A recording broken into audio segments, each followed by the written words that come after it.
तो जितने भी आप हमें इस टाइम जम्मू कश्मीर से डेली विजिटर्स भाई आप हमें इस टाइम देख रहे हो, तो जैसा कि आप सभी जानते ही होंगे यहाँ पर कुछ दिन पहले हमारे पीएचई डिपार्टमेंट के डेली विजिटर्स भाइयों की तरफ से एक प्रोटेस्ट हुआ था।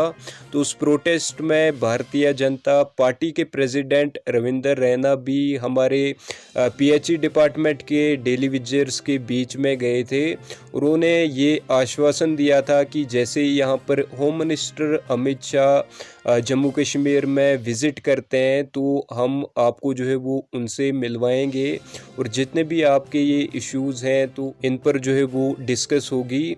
तो जैसा कि आप सभी जानते ही होंगे यहाँ पर होम मिनिस्टर अमित शाह जो है वो जम्मू कश्मीर से वापस जा चुके हैं। तो क्या हमारे पीएचई डिपार्टमेंट के डेली विजिटर्स की डिस्कस उनसे हुई है या नहीं हुई है, या कोई मेमोरेंडम वगैरह सबमिट हुआ है या नहीं हुआ है, ये हम इस वीडियो में आगे जानेंगे। लेकिन ये सब जानने से पहले अगर आप चैनल पर नए हो तो चैनल को भी आप ज़रूर से सब्सक्राइब करें और साथ ही में बेल आइकन को भी प्रेस करें, क्योंकि इस चैनल पर हम आपको डेली विजिटर्स के रिलेटेड हर एक अपडेट सबसे पहले हम आपको इसी चैनल पर यहाँ पर प्रोवाइड करते रहते हैं। तो चैनल को सब्सक्राइब करना ना भूलें और अगर आप ये वीडियो फेसबुक पेज पर देख रहे हो तो फेसबुक पेज को भी फॉलो ज़रूर करें।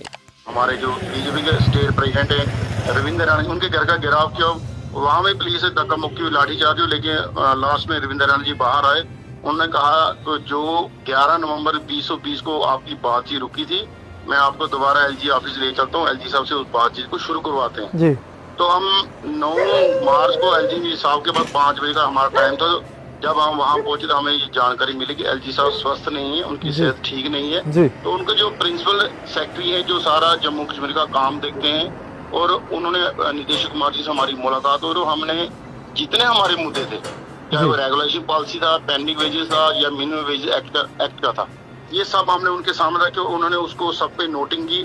जो जो हम बातें कहते कि उन्होंने हमें क्रॉस क्वेश्चन किया और उनकी तरफ से जो क्रॉस क्वेश्चन हुए, मैं अपनी बात करूं, मैं बड़ा सेटिस्फाई हुआ। आज तक हम जिस फोरम पे गए हमें कहा कि हाँ जी आपका मसला जायज है, हो जाए, करें कोशिश। लेकिन पहले ऐसे ब्यूरोक्रेट्स हैं जिन्होंने इस मसले को पूरे ध्यान से सुना, और मुझे ये उम्मीद है कि उन्होंने कहा हम इसको नोट बना के जैसे एलजी साहब स्वस्थ होते हैं हम उनके सामने पेश करेंगे। और इस फोरम पे आज तक कभी किसी एसोसिएशन की ऐसी बात नहीं हुई कि इस चीज को डॉक्यूमेंट पे लाया जाए। और SRO 64 की कॉपी या SRO 520 का जितने हमारे पास डॉक्यूमेंट पिछले 15-20 साल से हमने जमा किए थे, जो डॉक्यूमेंट हम साथ ले गए थे, और उनकी एक जेरॉक्स फोटो कॉपी हमने उनको दी। और उन्होंने कहा कि जैसे एलजी साहब स्वस्थ होते हैं तो उनके सामने ये चीज रखी जाएगी, और एलजी साहब की डायरेक्शन है कि इनसे पूरा डिटेल में बात की जाए। मैं ठीक नहीं हूँ तो आप इनसे पूरी बातचीत कीजिए, जो मसले इनके हैं उसको हमने हल करना है। लेकिन उनके नाम मिलने से कुछ लोगों में, हमारे साथियों में मायूसी हुई, तो हमने साथियों को ये कहा कि निदेशक कुमार जी ही सारा काम काज देखते हैं, डॉक्यूमेंट्स वेरिफिकेशन या जो भी वो करते हैं, क्योंकि जितनी हमारी जानकारी में जो है जितनी फाइल नीचे से जाती है उनके पास जाती है पहले, उसके बाद एलजी साहब के पास सामने रखी जाती है। तो उस फोरम पे पहुंचना सरकार आज की डेट में एलजी साहब का काम काज यही ब्यूरोक्रेट या चीफ सेक्रेटरी हैं या प्रिंसिपल सेक्रेटरी, यही लोग सरकार हैं। तो हमारे इनके पास पहुंचा एक समझिए फर्स्ट स्टेप कह लीजिए कि जो बातचीत रुकी थी वो शुरू हुई है। तो उसके बाद एलजी साहब थोड़े ठीक हुए, तो लेकिन अमित शाह जी दौरे की तैयारी चली थी, जो उनका सीआरपीएफ का दौरा था, ऑफिशियल प्रोग्राम था उनका।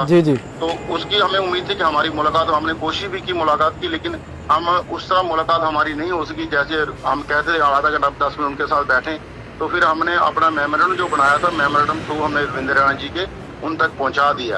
और उसमें हमने यही लिखा कि डेली विजिट के साथ जस्टिस किया जाए। हम पिछले 15-20 साल से लगातार सड़कों पे, और पिछली जितनी सरकार है उन्होंने हमारे साथ धोखा किया, और बीजेपी को सत्ता में आए 8 साल हो गए। 2014 में जो माननीय प्रधानमंत्री साहब बने, बाद में वो इलेक्शन कैंपेन कमेटी के चेयरमैन थे, और उनके सामने एक ललकार रही हुई थी जम्मू स्टेडियम में। तो वहाँ पे बीजेपी के टॉप क्लास लीडरशिप बैठी थी। उस लीडरशिप के सामने जुगल किशोर शर्मा जी ने ये कहा था कि इनका मसला जायज है, और 370 के बाद अगर कोई बड़ा मसला है तो 60,000 डेली वेज। तो हमने अमित शाह जी को ये भी अपने मेमोरेंडम में लिखा कि जनाब 370 के बाद हमारी दिशा वैसी है जो पहले थी।